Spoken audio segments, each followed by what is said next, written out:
Every January, gyms are flooded with people pushing themselves on treadmills, drenched in sweat, faces red and straining with every step.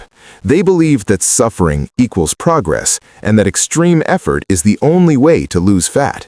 They are playing fat loss on hard mode. For many, however, the results are disappointing.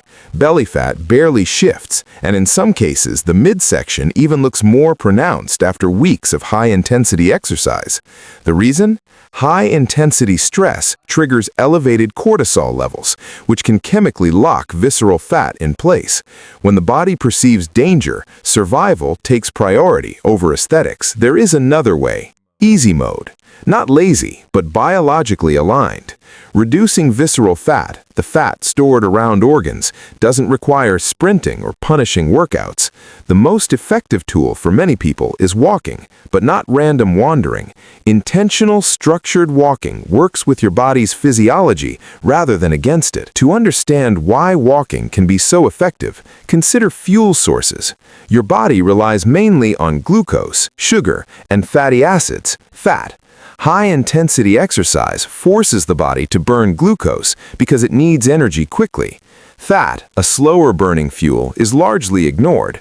When sugar runs low, cortisol rises, breaking down muscle to produce more glucose. Low-intensity walking, often referred to as Zone 2, keeps the heart rate moderate, oxygen abundant, and encourages fat oxidation.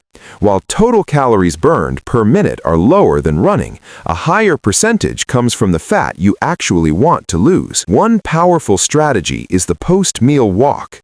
If you have belly fat, insulin resistance is often part of the picture, meaning your cells struggle to absorb sugar.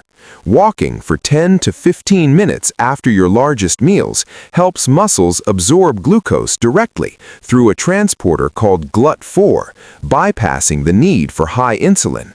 This lowers sugar spikes, reduces insulin levels, and keeps fat storage at bay. Nasal breathing is another simple but effective hack. Breathing exclusively through the nose during your walk naturally limits intensity, keeping you in the fat-burning zone. Nasal breathing also slightly raises CO2 levels in the blood, improving oxygen delivery to cells, the Bohr effect, while stimulating nitric oxide production for blood vessel dilation and calming the nervous system.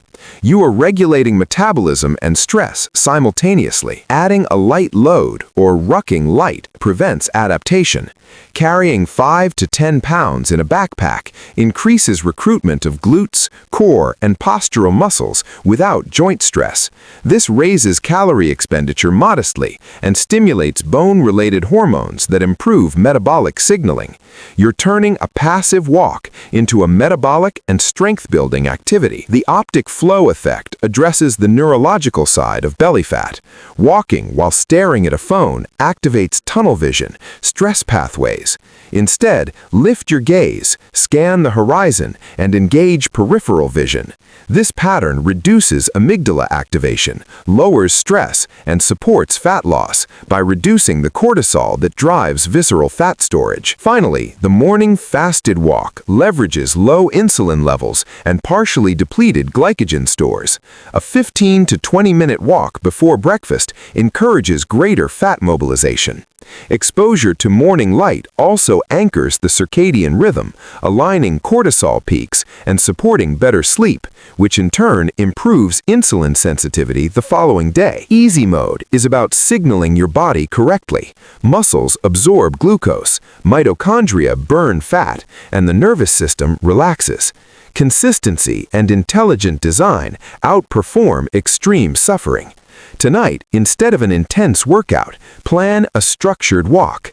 Add a light backpack, breathe through your nose, look at the horizon, and move with purpose. Let biology do the work.